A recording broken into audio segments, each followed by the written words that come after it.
Hello friends, तो welcome back to my YouTube channel Raj science classes. मैं Prince Raj आप सभी का एक बार फिर से राज साइंस क्लासेस में स्वागत करता हूं।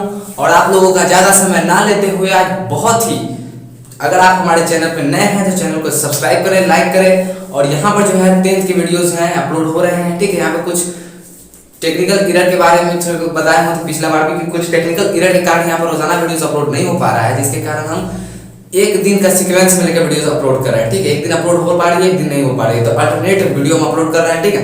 10th का जो है आज साइंस का जो है पहला चैप्टर जो था उसमें हम लोग क्या पढ़ चुके थे कि रासायनिक समीकरण के प्रकार पढ़ चुके थे। रासायनिक अभिक्रिया के प्रकार हम लोग पढ़ रहे थे, जिसमें से हम दो बताए थे कि संयोजन अभिक्रिया क्या होती है और वियोजन अभिक्रिया क्या होती है। अब तीसरा है, उसमें हमारा विस्थापन अभिक्रिया पढ़ना है, तो उसी को हम लोग चर्चा करेंगे, ठीक है। तो आइए यहाँ पे देखते हैं कि तीसरा विस्थापन अभिक्रिया जो होता है क्या है कि विस्थापन अभिक्रिया क्या होती है, ठीक है।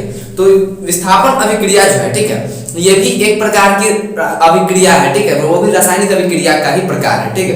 तो देखिए यहाँ पे क्या हो रहा है कि लिखा हुआ है विस्थापन अभिक्रिया, ठीक है। इसके सामने से आपका डिफिनेशन यहाँ पे लिखा हुआ है, क्या लिखा हुआ है, इसका जो है नॉर्मल सा परिभाषा लिखा हुआ है कि किन अभिक्रियाओं में यानी कि विस्थापन अभिक्रियाओं में अधिक क्रियाशील तत्व का मतलब होता है कि जो तत्व बहुत ही जल्दी से किसी के साथ अभिक्रिया कर ले, किसी के साथ बहुत जल्दी से अभिक्रिया कर ले। जैसे कि सोडियम जो हो गया बहुत ही क्रियाशील तत्व है, इसको अगर वायु में हम लोग लाते हैं तो ये तुरंत अभिक्रिया करता है, यानी कि तुरंत अपना रिएक्शन दिखा देता है, ठीक है। तो क्रियाशील का अर्थ हो गया कि कितना जल्दी वो मतलब कि रिएक्शन कर रहा है, कितना जल्दी वो अभिक्रिया कर रही है किसी चीज से, ठीक है।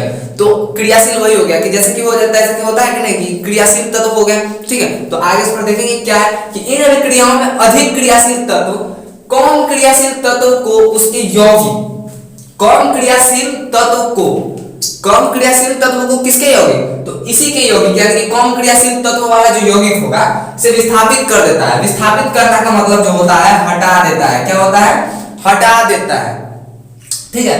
तो यहाँ पे एक बार परिभाषा पर गौर डालिए और देखिए कि परिभाषा में लिखा क्या हुआ है। यहाँ पर अगर अधिक क्रियाशील तत्व को और कम क्रियाशील तत्व को अगर आप लोग समझ लेते हैं तो ये जो है जीरो एकदम हलवा हो जाएगा आप लोगों के लिए, ठीक है। तो यहाँ पे अधिक क्रियाशील तत्व का मतलब क्या हुआ, यहाँ पे अधिक क्रियाशील तत्व का मतलब जो है कि मतलब बहुत ही जल्दी से निर्भर करता है कि दो तत्व दीजिए और उनमें से कौन अधिक क्रियाशील है और कौन कम क्रियाशील तत्व है, ठीक है। तो ये आपको मालूम होना चाहिए।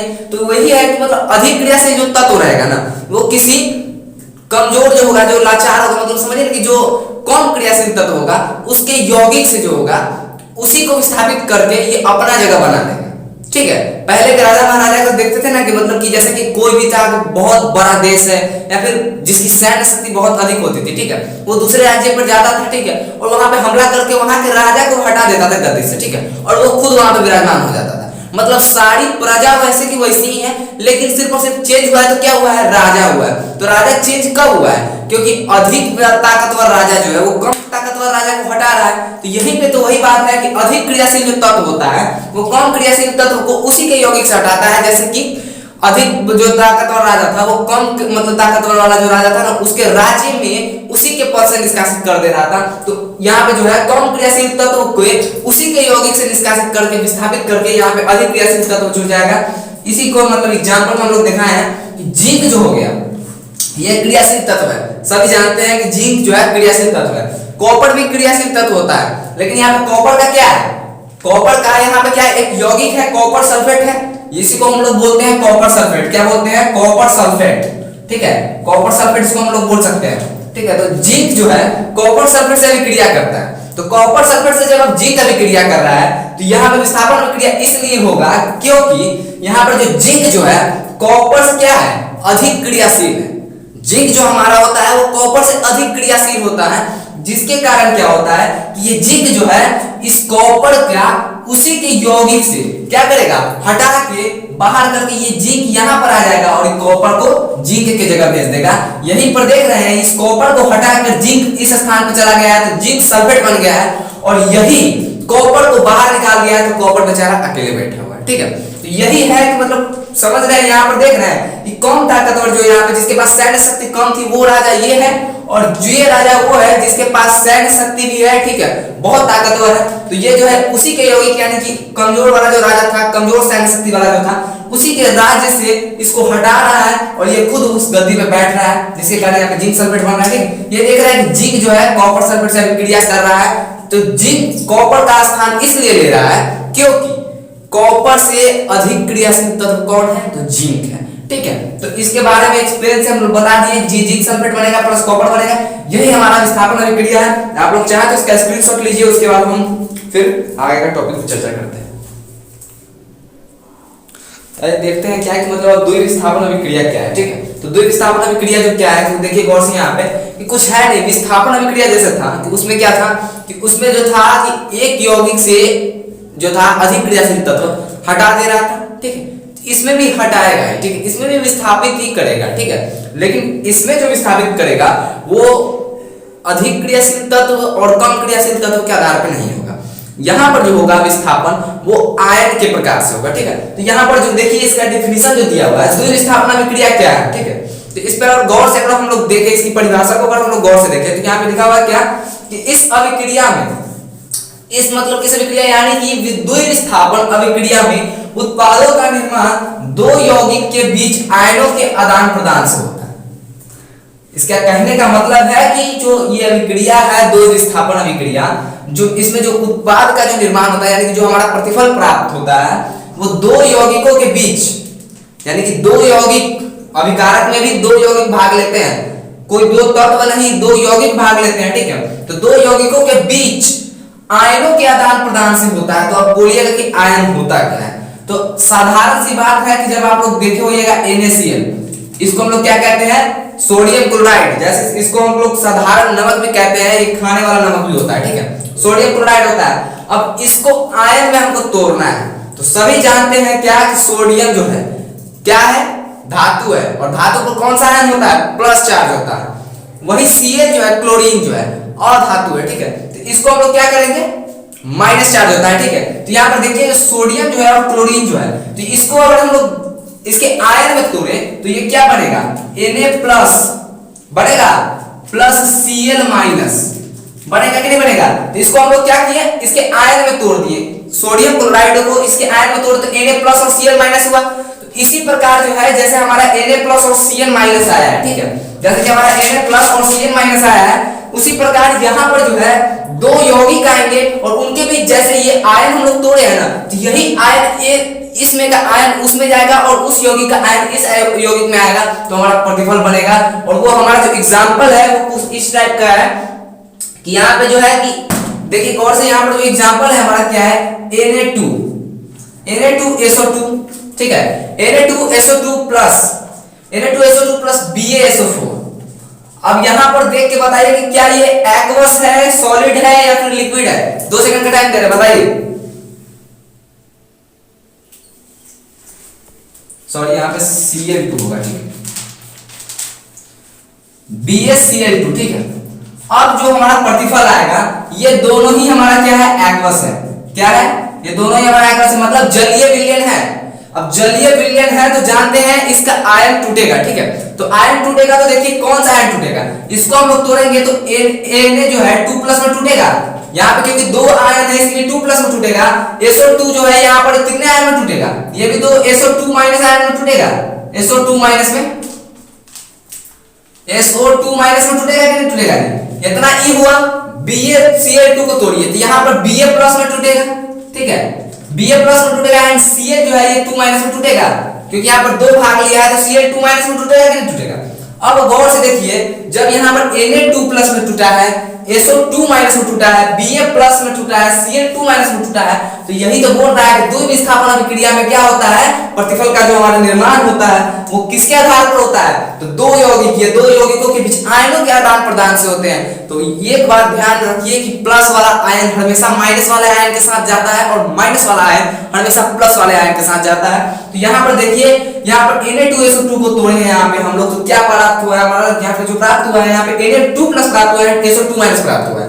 तो तो चूंकि ये एक ही यौगिक का है और इसमें देखिए क्या है, तो ये Na जो प्लस ये Na2 प्लस है, इसके साथ कौन जाएगा, ये Ba प्लस जाएगा क्या, नहीं जाएगा, प्लस प्लस एक साथ नहीं होते हैं, ठीक है। तो Na2 प्लस Cl2 माइनस को लेके जाएगा, ठीक है। तो इसको तो पहले बाद में लिखेंगे, लेकिन उससे पहले हम लोग को लिखना पड़ेगा Ba है, ठीक है, Ba है और SO2 है, जी हाँ Ba है एंड SO2 है, SO2 है, Ba है एंड SO2 है, तो SO2 माइनस में है, Ba प्लस में है, तो ये लेके उड़ेगा तो क्या होगा, BaSO4 बनेगा, BaSO4 बनेगा, कैसे बनेगा जी, BaSO4 बनेगा, प्लस में क्या बनेगा, यहाँ पर Na2 प्लस है और Cl2 माइनस है, तो यहाँ पे क्या बनेगा 2NaCl बनेगा, 2NaCl, क्योंकि इसके भी दो अणु, इसके भी दो अणु, तो इसलिए यहाँ पर दो लिख दिए कि दोनों में दो अणु मिल गए ना। तो इसी को हम लोग बोलते हैं क्या, द्विविस्थापन क्रिया, जिसमें दो यौगिकों के बीच आयन के आदान प्रदान से प्रतिफल हमारा बनता है। तो आप इसका स्क्रीनशॉट लीजिए, फिर हम लोग आगे बढ़ते हैं।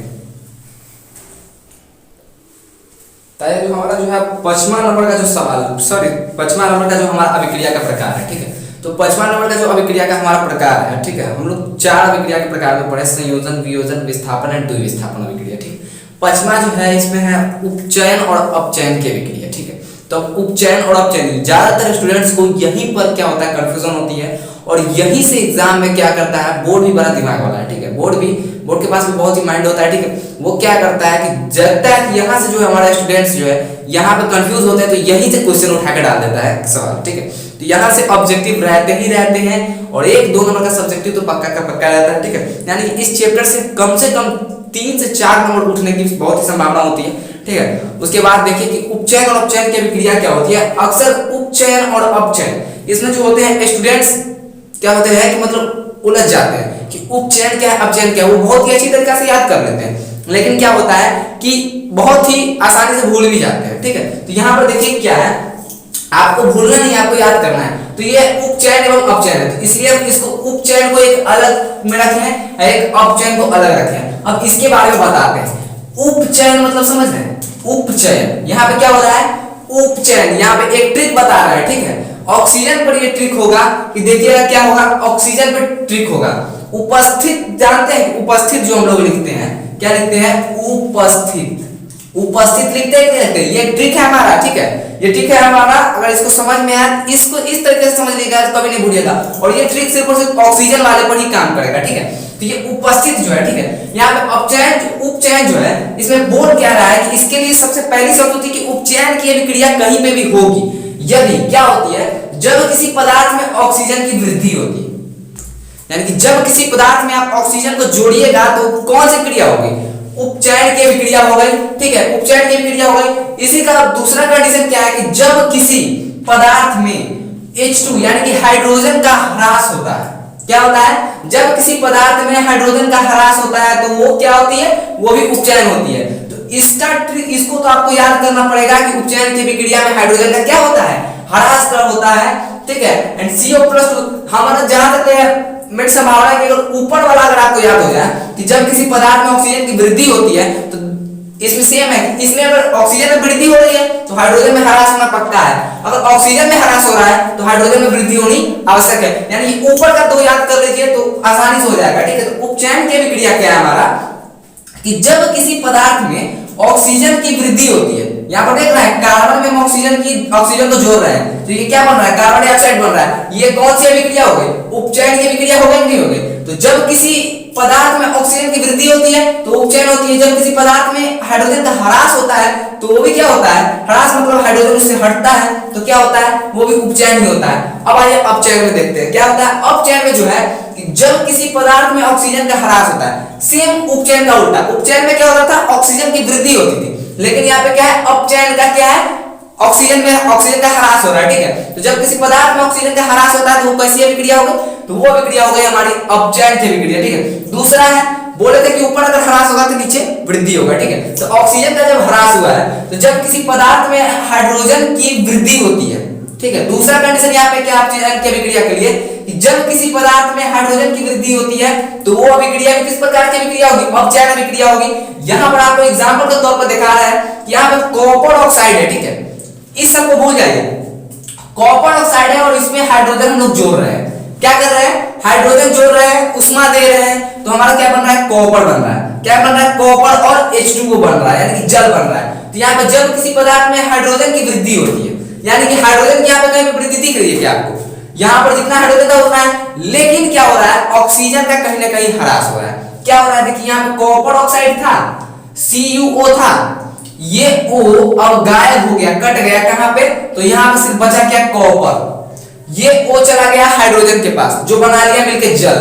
तो यहाँ पर देख रहे हैं क्या हो रहा है, ऑक्सीजन का ह्रास हो रहा है। तो जब ऑक्सीजन का ह्रास हो रहा है यानी कि ऑक्सीजन हट रहा है, तो ये जो हो गया CuO से Cu यानी कि कॉपर ऑक्साइड से कॉपर बनने तक का जो अभिक्रिया हो जाएगा वो कैसी अभिक्रिया है, अपचयन अभिक्रिया है, ठीक है। और इसी में गौर से देखिए, अपचयन अभिक्रिया तो ये है ही, साथ में इसमें उपचयन अभिक्रिया की भी एक विशेष बात है। तो यहाँ पर क्या है कि जब किसी पदार्थ में ऑक्सीजन की वृद्धि होती है, लिखा हुआ है कि नहीं, उपचयन की अभिक्रिया क्या होती है, जिसमें ऑक्सीजन की वृद्धि होती है। तो यहाँ पर देखिए हाइड्रोजन का 2 अणु है, अब ये आगे जाके देखिए क्या बन रहा है, H2O बन रहा है, यानी कि यहाँ पे ऑक्सीजन की वृद्धि हुई, हाइड्रोजन में ऑक्सीजन तो था नहीं, अब यहाँ पे ऑक्सीजन की वृद्धि हो गई। तो ये जो हमारा अभिक्रिया हो जाएगा कैसा हो जाएगा, उपचयन हो जाएगा, यानी कि जब हाइड्रोजन से जल बनने तक का उपचयन है और कॉपर ऑक्साइड से कॉपर बनने तक का अपचयन है। तो अब हम बताने वाले थे आपको एक ट्रिक, वो ट्रिक क्या था कि इसको याद कैसे रखें, कि मतलब अब क्या इसको याद कैसे रखें ना, तो इसको याद करने के लिए सबसे अच्छा ट्रिक क्या है हमारा, कि देखिए गौर से, इसका याद करने की सबसे बेहतरीन ट्रिक जो यहाँ पे बताने वाले हैं हम आपको, कि क्या बता रहे हैं, उपचयन की अभिक्रिया थी, अपचयन की अभिक्रिया थी, ठीक है। इसका स्क्रीनशॉट एक बार आप लोग ले लीजिए, इसको क्या है कि इरेज करने वाले हैं, क्योंकि समझाने इन दोनों को रहना बहुत ही आवश्यक है, इसी दोनों के आधार पर समझाएंगे, आप लोग स्क्रीनशॉट ले लीजिए एक बार, ठीक है।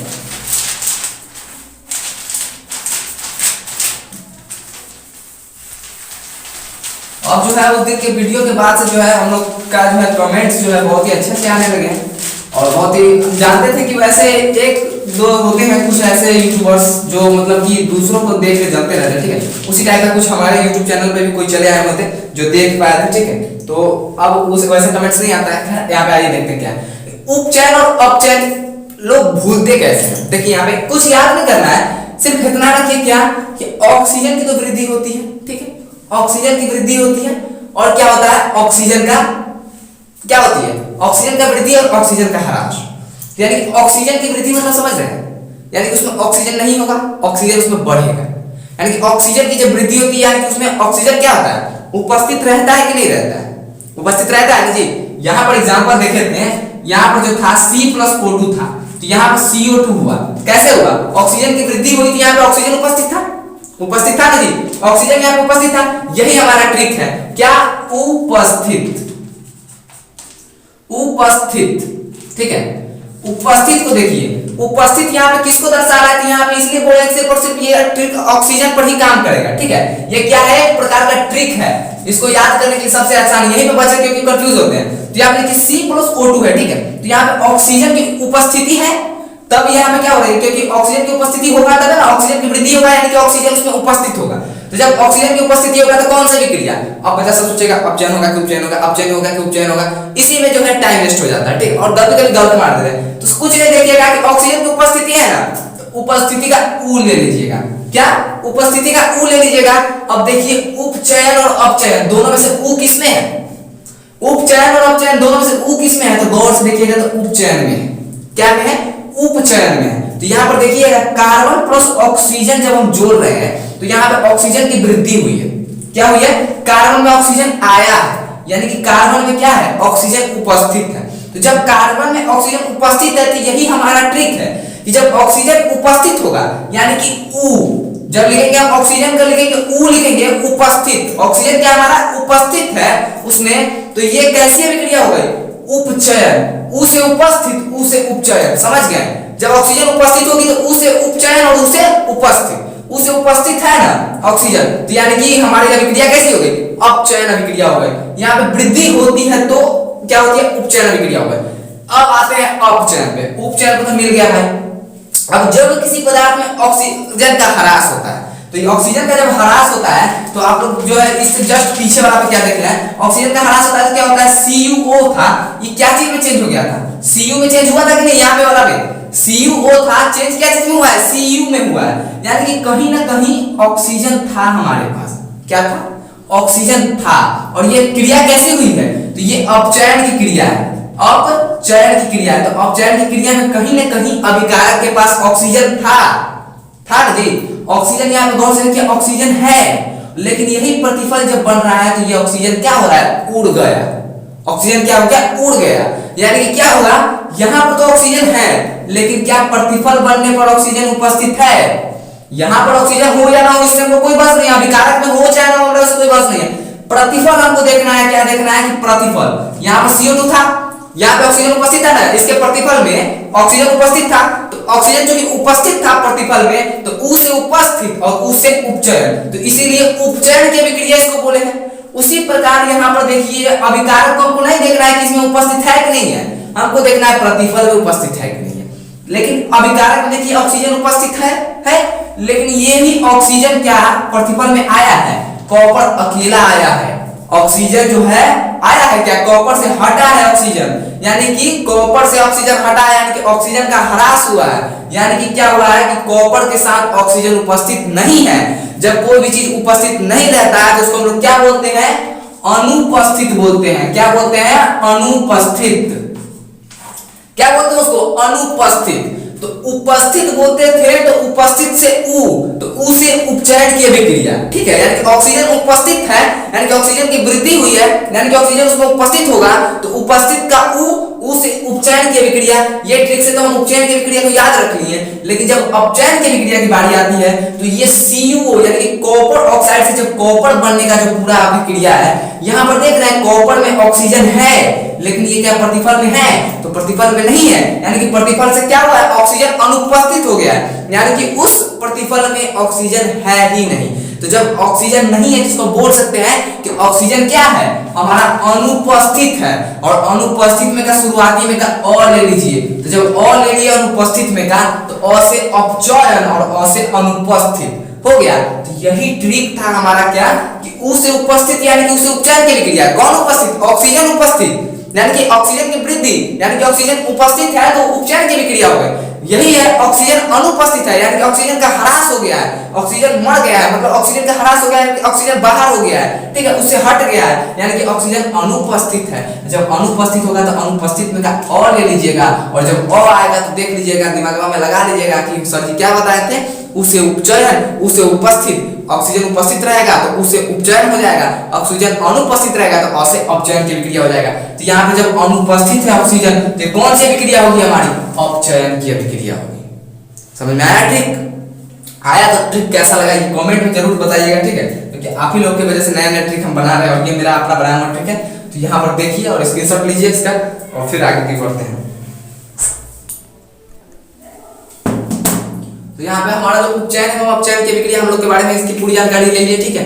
तो मैं प्रिंस राज आप सभी से एक बार फिर से अनुरोध करता हूँ कि अगर आप हमारे इस चैनल पर नए हैं तो चैनल को सब्सक्राइब करें, क्योंकि यहाँ पर 10वीं का जो है 10वीं क्लास 10th का साइंस का वीडियोस अपलोड हो रहा है, और बहुत ही अच्छे अच्छे ट्रिक के साथ बताया जा रहा है, ठीक है, और बहुत ही फुल एक्सप्लेनेशन के साथ। कोई भी हम लोग टॉपिक छोड़ नहीं रहे हैं, ठीक है। अगर हाँ कोई टॉपिक छोड़ रहा है तो आप लोग कमेंट में जरूर बताइएगा कौन सा टॉपिक छूट रहा है। हमारे तरफ से तो कोई टॉपिक छूट नहीं रहा है, यहाँ पे बहुत ही अच्छे अच्छे नोट्स बना के हम लोग आप लोगों को अवेलेबल करा रहे हैं, ठीक है। तो यहाँ पे इतना हो गया, और उसके बाद ये वीडियो कैसा लगा आप लोग कमेंट सेक्शन में जरूर बताइएगा।